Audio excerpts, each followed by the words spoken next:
Bismillahirrahmanirrahim. Assalamualaikum warahmatullahi wabarakatuh. Selamat datang kembali di channel Masim Daily. Kali ini kita akan membahas tema yang ketiga, yaitu hubungan antara filsafat, ilmu, dan agama. Jadi banyak orang yang berpikir bahwa belajar filsafat itu akan berujung pada sebuah kesesatan berpikir. Nah, ada juga yang berpikiran bahwa filsafat itu bertentangan dengan keagamaan.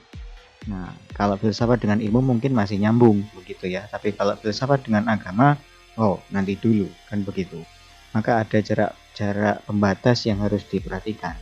Maka pada video kali ini kita akan memperjelas dan mengklarifikasi ya bagaimana hubungan antara filsafat, ilmu, dan agama.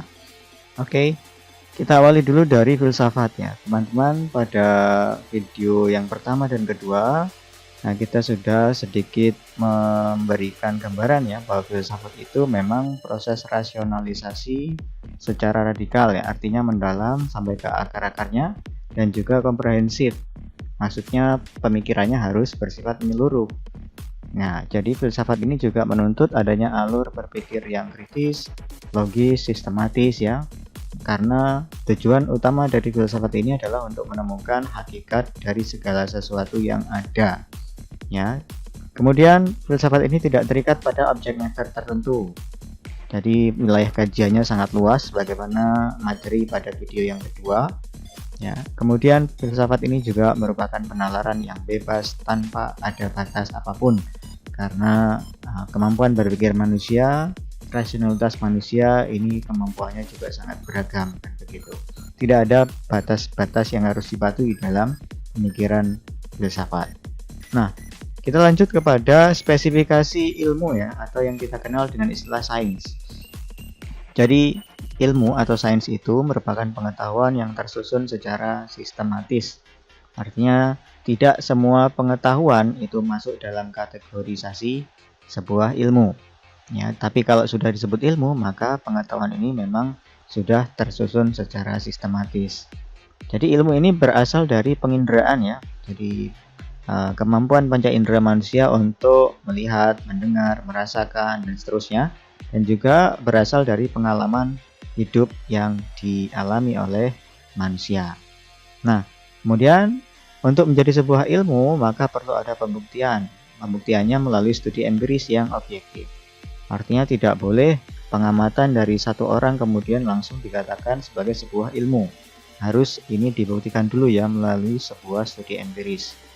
Kemudian harus menggunakan metode ilmiah, artinya nggak boleh asal-asalan ya, harus mengikuti prosedur kajian ilmiah. Nah, kemudian ilmu ini atau sains dia terbatas pada objek matter masing-masing disiplin keilmuan. Misalkan ilmu kedokteran ya, maka yang dibahas adalah seputar ya keilmuan kedokteran. Ilmu biologi maka sebatas pada urusan biologi saja. Ilmu geografi maka yang nanti ya membahas tentang hal-hal yang terkait dengan ilmu geografi tersebut. Jadi tidak boleh lintas ilmu begitu ya. Kecuali kalau nanti ada dialog ya atau dialektika dari beberapa disiplin keilmuan, itu beda cerita lagi. Oke, kita lanjut dulu ke aspek yang ketiga ya, yaitu agama atau religion. Jadi agama ini merupakan seperangkat sistem kepercayaan terhadap Tuhan yang Maha Esa ya. Apa saja di dalamnya? Tentunya yang pertama ada keyakinan terhadap Tuhan, kemudian aturan-aturan Tuhan ya. Di sana juga termasuk pelaksanaan ritual-ritual ya, sebuah ya ritus tertentu, serta ada konsep hubungan antara makhluk Tuhan ya, baik itu sesama manusia atau juga manusia dengan alam sekitar, hewan, tumbuhan, dan lain-lain kan begitu. Kemudian agama ini terbatas oleh dogma-dogma, atau dalam pembahasan ini bisa kita katakan agama itu terbatas pada wahyu ilahi kan begitu. Kemudian bermuara pada ketenangan jiwa. Ini agama memang orientasi utamanya adalah ketenangan jiwa. Oke. Jadi sebenarnya bagaimana sih filsafat, ilmu, dan agama ini letak persamaannya di sebelah mana? Nah, pertama, ketiga aspek tersebut bertujuan memperoleh kebenaran, walaupun kebenaran yang dimaksud juga dalam perspektif yang berbeda ya. Kemudian ketiga aspek tersebut bersifat metodik dan sistemik. memiliki metode tertentu dan juga sistematika pemikiran atau pola pikir paradigma yang berbeda pula. Kemudian yang ketiga adalah causality centered, artinya menjawab permasalahan sebab akibat, baik itu filsafat, ilmu, atau agama. Ketiganya memang bersifat causality centered. Ada masalah, kemudian ada solusi yang ditawarkan.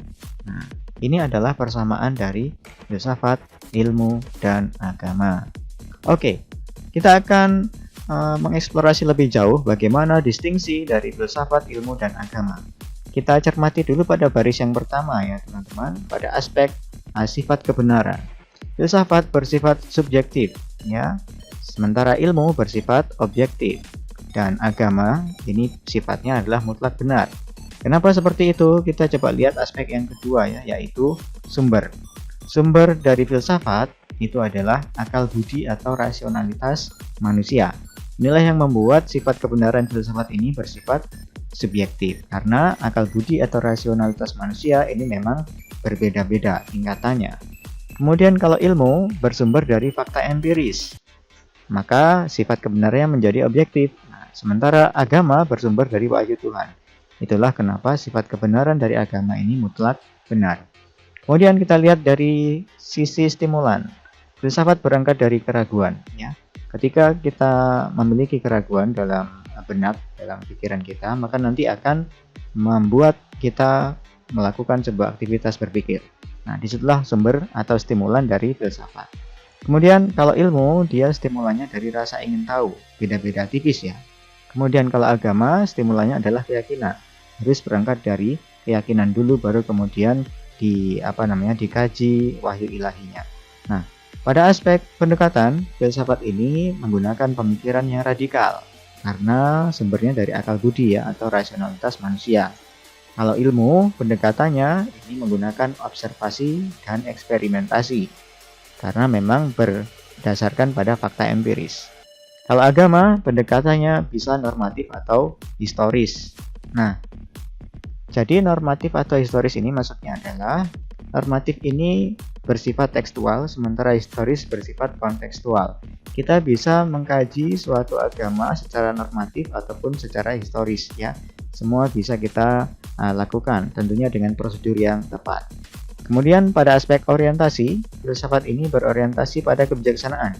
Sebagaimana definisi yang sudah pernah kita sampaikan ya, bahwa filsafat berasal dari bahasa Yunani yaitu philos dan sophos, cinta pada kebijaksanaan. Kalau ilmu, orientasinya adalah praktis dan teoritis. Praktis dalam arti bahwa ilmu pengetahuan ini diharapkan mampu memberikan fungsi-fungsi praktis dalam kehidupan manusia.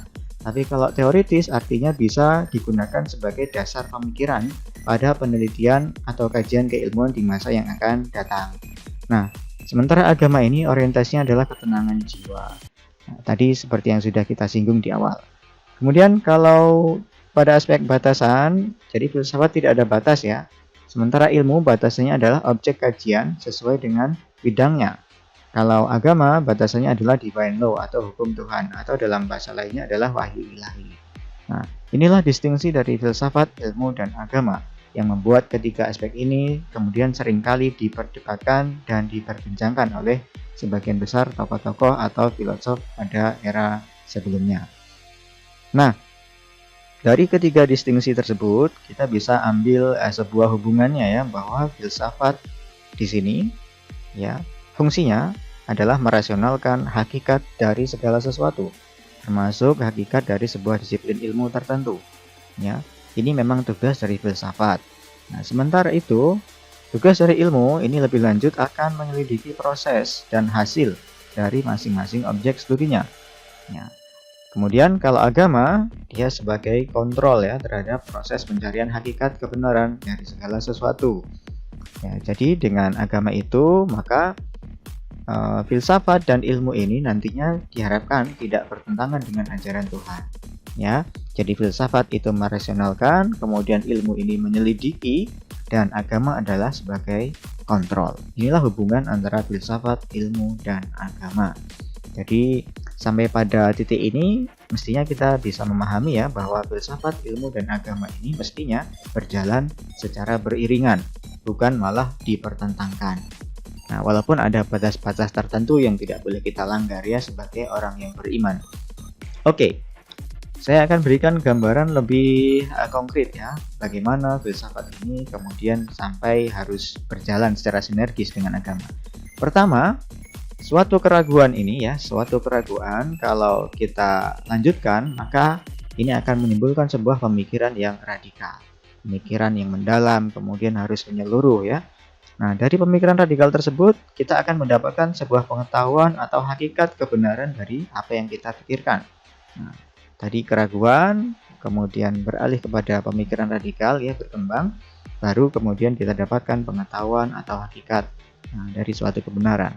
Berikutnya adalah observasi empiris. Ya, ini adalah pembuktian dari pengetahuan yang didapat dari pemikiran radikal tadi. Ya, walaupun sudah didapatkan hakikat kebenaran dari sesuatu yang kita pikirkan, tapi itu masih produk akal manusia, sehingga harus diobservasi secara empiris. Kenapa? Dengan observasi empiris yang melibatkan rasionalitas, kemudian pemikiran yang logis, sistematis, dan objektif, ini adalah kaidah dari sains ya, maka nanti akan menjadi sebuah kebenaran ilmiah. Nah, jadi dari kebenaran ilmiah itulah kemudian nantinya akan kembali lagi ke siklus yaitu keraguan, karena inilah sifat dari ilmu pengetahuan ya. Jadi ilmu pengetahuan itu tidak mutlak benar ya, tetapi hanya sampai pada taraf kebenaran objektif disepakati oleh mayoritas manusia. Oke. Jadi proses itu tadi memang harus ada di dalam kontrol yang kita sebut dengan divine law tadi. Jadi tadi mulai dari siklus keraguan, pemikiran radikal, dan pengetahuan atau hakikat ini adalah bagian dari filsafat. Kemudian observasi empiris, pemikiran yang rasional, logis, sistematis, objektif, sampai kepada tahap kebenaran ilmiah, ini adalah kajian dari ilmu. Kemudian kalau yang di belakang ini divine law, ini adalah peran dari agama. Maka jelas di sini ya bahwa filsafat ini bertugas merasionalkan, ya ini siklusnya. Kemudian ilmu ini sifatnya adalah menyelidiki apakah pemikiran manusia ini objektif atau tidak, dan begitu. Sementara agama adalah sebagai kontrol dari keraguan, kemudian pemikiran radikal, dan seterusnya sampai kepada kebenaran ilmiah. Nah, maka di sini semakin jelas ya, di dalam Al-Quran juga dijelaskan bahwa memang Al-Quran diturunkan supaya menjadi penjelas ya, sekaligus sebagai guidance atau pembimbing. Nah, ini adalah kabar gembira untuk kita umat Islam. Oke, saya kira itu teman-teman. Terima kasih atas perhatiannya ya. Jadi memang filsafat, ilmu, dan agama harus berjalan secara sinergis, dan kita memang harus mempergunakan ketiga aspek tersebut sebagaimana mestinya. Oke, sementara itu dulu. Tetap keren, tetap semangat. Jaga selalu kesehatannya ya. Assalamualaikum warahmatullahi wabarakatuh.